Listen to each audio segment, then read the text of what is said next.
कैसे हो मेरे भाई बंधु? आई होप आप सब बढ़िया होंगे और अपनी स्टडीज प्रॉपर तरीके से कर रहे होंगे। तो आज हमारा सेकंड चैप्टर चालू हो चुका है बायोलॉजी का। क्लास 11 के अंदर पहला लेक्चर्स हम लोग ने नोट्स के थ्रू कंप्लीट किया है, हैंड रिटन नोट्स के थ्रू। अब हमारा क्या टारगेट रहेगा? हम जितने भी आगे के चैप्टर्स हैं बायोलॉजी के, उसको हम कवर करेंगे through the NCERT line by line. हर एक लाइन हम एनसीईआरटी की समझते हुए चलेंगे। जहाँ इंपॉर्टेंट लाइन होगा उसको समझेंगे, उसको हाईलाइट करेंगे और अपनी एनसीईआरटी में पकड़ मजबूत करेंगे। क्यों एनसीईआरटी में पढ़ा रहा हूँ आपको? क्योंकि अगर मैं बात करूँ सीबीएसई की या फिर नीट की, उसके अंदर आपकी एनसीईआरटी बहुत इंपॉर्टेंट होती है। एनसीईआरटी की लाइन से ही डायरेक्ट क्वेश्चन उठ के आते हैं, तो वहाँ पे आपको हेल्प देगा अगर आपको एनसीईआरटी की एक एक लाइन क्लियर हो। चलिए, बिना किसी टाइम वेस्ट किए, बिना किसी का टाइम वेस्ट किए, हम अपने चैप्टर की तरफ बढ़ते हैं और चैप्टर का एक ओवरव्यू लेते हैं। पहले इस चैप्टर के अंदर हम क्या क्या पढ़ने वाले हैं पहले वो देख लेते हैं। चलिए, तो चैप्टर के अंदर हम देखने वाले हैं किंगडम मोनरा को, kingdom protista, kingdom fungi, kingdom Plantae और किंगडम एनिमेलिया और वायरस, वायरॉइड्स और लाइकेन को भी डिस्कस करेंगे। तो आज हमारा जो टॉपिक रहेगा वो हमारा इंट्रोडक्शन वाला पार्ट।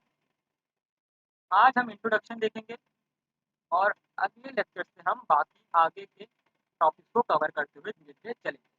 तो बायोलॉजिकल क्लासिफिकेशन का मतलब क्या है यहाँ पर कि ओवर द टाइम हमारे जैसे वर्ल्ड आगे बढ़ता गया, तो हम ऑर्गेनिज्म अपने आप को और डाइवर्सिफाई करते हुए चलते चले गए। और जैसे हम ह्यूमन स्पीसीज इवॉल्व हुए, तो उन लोग को ध्यान आया कि इतने सारे स्पीसीज हैं हमारे इस वर्ल्ड के अंदर, उसको एक प्रॉपरली एक सिस्टमेटिक वे में इसको अरेंज क्यों नहीं किया गया। ठीक है, ताकि हमें स्टडी करने में इजी हो। ठीक है, अगर सारे ऑर्गेनिज्म एक ही ग्रुप के अंदर आ जाए तो हमें क्या हो जाएगा, वो कॉम्प्लेक्स हो जाएगा उसको स्टडी कर पाना है सारे ऑर्गेनिज्म। तो इसीलिए ये बायोलॉजिकल क्लासिफिकेशन का कॉन्सेप्ट आया। और ये कोई कॉन्सेप्ट पुराना, सॉरी, नया कॉन्सेप्ट नहीं है, ये कॉन्सेप्ट बहुत ही पुराना है। और उसी के बारे में हमारा इंट्रोडक्शन वाला पेज बताता है कैसे कैसे ये क्लासिफिकेशन की जर्नी चालू हुई और कैसे कैसे ये बढ़ता चला गया आगे।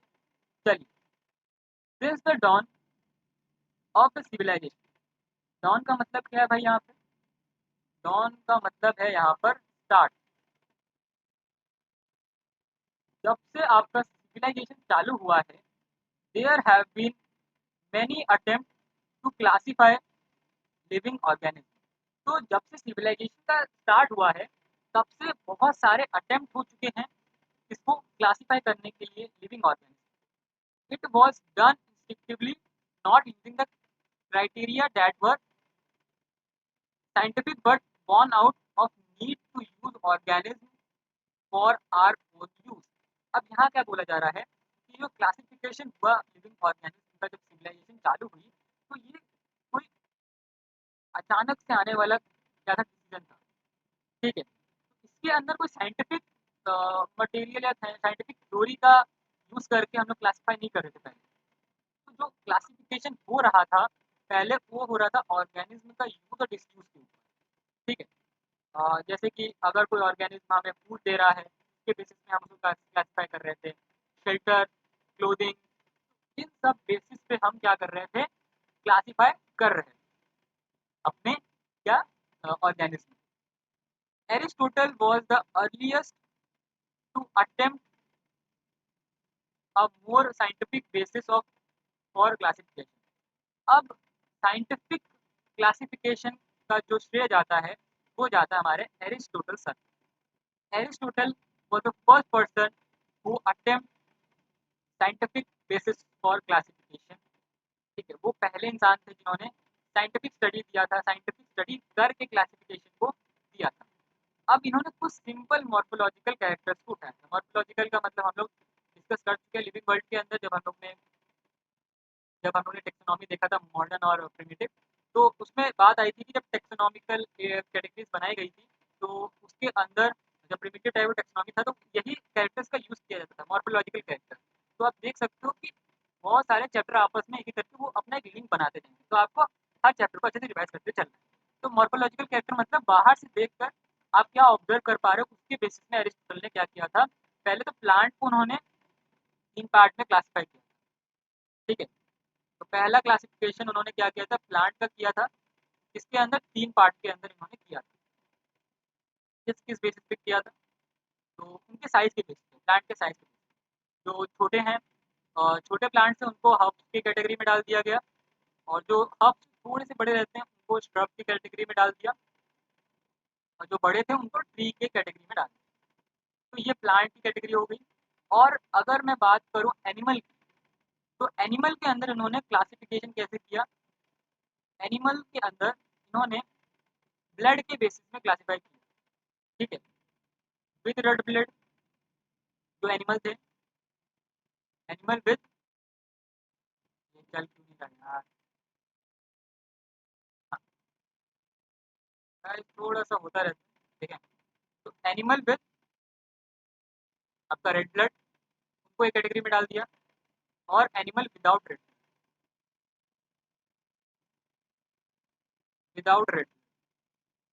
तो उनको एक कैटेगरी में डाल दिया। तो विद रेड ब्लड वाले को क्या बोला उन्होंने, इनीमा, इनीमा। और विदाउट रेड ब्लड को क्या बोला, एनीमा, ठीक है। तो ये दो कैटेगरी में डाल। चलिए आगे रीड करते हैं।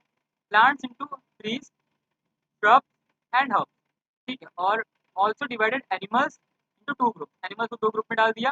पहला which had read blood and those that did not, जिसके पास ब्लड है और जिसके पास रेड ब्लड नहीं।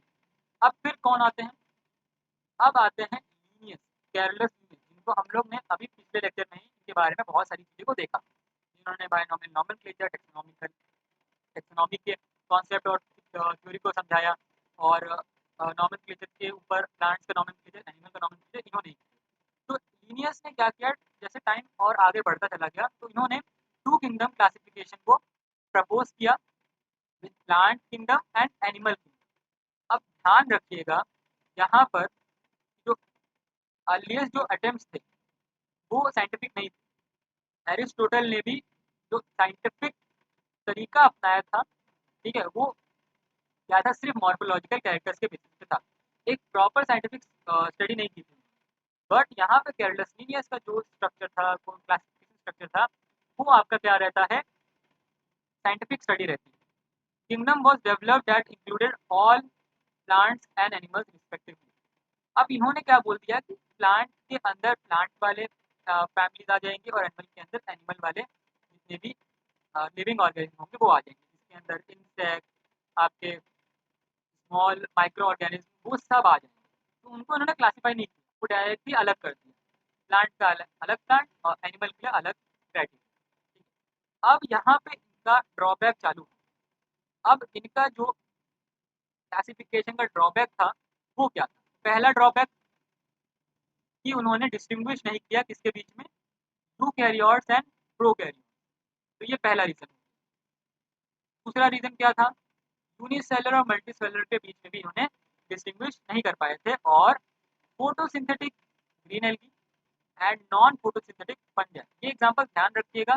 फोटोसिंथेटिक कौन थे, ग्रीन एल्गी थे, और non photosynthetic fungi. Classification of organism into plant and animals was easily done and was easy to understand, but a large number of organisms did not fall into either category. अब यहाँ पे क्या हो रहा था, ये तो इनके ड्रॉबैक्स हो, और क्या ड्रॉबैक्स था, क्लासिफिकेशन प्लांट्स और एनिमल्स का इतना इजीली हो गया, बट इतना इजी है नहीं उसको अंडरस्टैंड करने में, तो समझने में। But a large number of organism did not fall either category. अब कुछ ऐसे ऑर्गेनिज्म हैं हमारे वर्ल्ड के अंदर जो ना कि प्लांट की कैटेगरी में आते, ना कि एनिमल की कैटेगरी में आते, तो उनके बारे में भी इन्होंने डिस्कस नहीं किया था। तो क्या हुआ, 2 किंगडम क्लासिफिकेशन कुछ समय तक चला, बट इनएडिकेट था, मतलब अनअप्रोप्रिएट था। कुछ चीज़ों को प्रपोज कर रहा था, कुछ चीज़ों को वो प्रपोज नहीं कर पा रहा। Beside gross morphological, a need was also felt for including other characteristics like cell structure, nature of wall, mode of nutrition, habitat, method of reproduction, evolutionary relationship, etc. अब यहाँ पर क्या हो रहा था कि खाली मॉर्फोलॉजिकल कैरेक्टर के बेसिस पे अभी तक की क्लासिफिकेशन चल रही थी, चाहे एरिस्टोटल की बात करें, चाहे कैरोलस लिनियस की बात करें, तो ये लोग एक्सटर्नल मॉर्फोलॉजिकल कैरेक्टर्स को ही लेकर क्लासिफिकेशन अपनी चला रहे थे। बट क्लासिफिकेशन के अंदर क्या-क्या चीज़ें इंक्लूड होनी चाहिए? इसके अंदर इंक्लूड होना चाहिए सेल का स्ट्रक्चर कैसा है, नेचर ऑफ वॉल कैसा है, मोड ऑफ न्यूट्रिशन कैसा है, हैबिटेट कैसा है, फिर मेथड ऑफ रिप्रोडक्शन और इवोल्यूशनरी रिलेशनशिप कैसा है। तो उन सब चीज़ों के ऊपर भी बात करनी ज़रूरी थी। अब क्या हुआ, classification system for the living organism have hence undergone several changes. अब यहाँ पर 2 किंगडम क्लासिफिकेशन पर 3 किंगडम, 4 किंगडम एंड लास्ट जो फाइनल आउटपुट जो मिला वो था 5 और 6 किंगडम क्लासिफिकेशन, जिसके अंदर हम खाली 5 किंगडम क्लासिफिकेशन को ही क्लास 11 के अंदर पढ़ते हैं। ठीक है, अगर आप हायर क्लासेस को अगर जाओगे, मतलब आगे की पढ़ाई करते हो बायोलॉजी के अंदर, तो आपको वहाँ पर देखने को मिल जाएगा 6 किंगडम क्लासिफिकेशन के बारे में भी। ठीक है, बट एनसीईआरटी खाली मेंशन करती है 5 किंगडम क्लासिफिकेशन को, उसी के बारे में हम अच्छे से डिटेल में स्टडी करेंगे। तो बहुत सारे चेंजेस आए सारे क्लासिफिकेशन के ऊपर। तो प्लांट एंड एनिमल किंगडम में ज़्यादा चेंजेस नहीं आए, वो हर क्लासिफिकेशन के अंदर, हर किंगडम क्लासिफिकेशन के अंदर प्लांट एंड एनिमल किंगडम क्या रहा, कांस्टेंट रहा। बाकी सब के अंदर कॉन्स्टेंटली डिफरेंटली क्या है, चेंजेस आए। The understanding of what groups of organisms be included under these kingdoms have been changing. The number and nature of other kingdoms have also been understood differently by different scientists over the time. Okay. अब यहाँ पे क्या हो रहा है, जैसे जैसे classification की जर्नी आगे बढ़ती चली गई, ठीक है, और साइंटिस्ट को ये समझ आया कि हमें कौन सा ग्रुप किस ऑर्गेनिज्म के लिए रखना है, कौन सा किंगडम उसके लिए परफेक्ट रहेगा। तो सेवरल चेंजेस के बाद परफेक्ट क्या हुआ, परफेक्ट तो नहीं बोलूँ, एक अ, बोल सकते हैं कि एक अच्छा सा किंगडम क्लासिफिकेशन हमारे पास निकल के आया, जिसको आर एच व्हिटेकर ने दिया था, जिसके बारे में हम नेक्स्ट वीडियो के अंदर पढ़ेंगे। ठीक है, और यहाँ पर ऐसे ही चलता चला गया, और नेचर नंबर ऑफ किंगडम्स के बारे में जैसे जैसे साइंटिस्ट को अकल आई या फिर समझ आया, तो वो डिफरेंट डिफरेंट किंगडम्स को इंट्रोड्यूस करते चले गए ओवर द टाइम, और हमारे पास एक प्यारा सा किंगडम क्लासिफिकेशन, 5 किंगडम क्लासिफिकेशन आ जाता है, जिसके बारे में हम अगली वीडियो में पढ़ेंगे। तो आई होप आपको आज का इंट्रोडक्शन वाला पार्ट समझ आया होगा। तो मिलते हैं हम आपको नेक्स्ट वीडियो के अंदर, और नेक्स्ट वीडियो के अंदर हम इस चैप्टर का मोस्ट इम्पॉर्टेंट क्या ये टेबल करने वाले हैं, टेबल को बहुत अच्छे से समझेंगे। इस टेबल के अंदर से ही इस बहुत सालों से नीट में पीवाईक्यूज बन रहे हैं। ठीक है, तो बहुत ही इंपॉर्टेंट चैप्टर है, पीवाईक्यूज वाला चैप्टर है ये। ठीक है, जिसके अंदर बहुत सारे भर भर के पीवाईक्यूज पूछे जाते हैं नीट के अंदर, और इस टेबल से खासकर बहुत सारे पीवाईक्यूज होते हैं, तो इस टेबल को समझना बहुत जरूरी है। और ये टेबल 5 किंगडम क्लासिफिकेशन का ही है, जिसको आर एच व्हिटेकर ने प्रपोज किया था। ठीक है, चलिए, तो मिलते हैं हम आपको नेक्स्ट वीडियो में। तो तब तक के लिए बाय, और जाते जाते आप क्या कर दीजिए, चैनल को सब्सक्राइब कर दीजिए, और हमारी एनसीईआरटी सीरीज का एक हिस्सा बनकर आप रह सकते हो। ठीक है, एक लाइक और शेयर कर दीजिए, ताकि और जल्दी से जल्दी हम अपनी इस एडियोका की फैमिली को बढ़ाएं, और एनसीईआरटी को एक एक लाइन से कवर करें। और आई होप आपको ये एनसीईआरटी सीरीज पसंद आएगी। मिलते हैं आपको नेक्स्ट वीडियो में, तब तक के लिए बाय।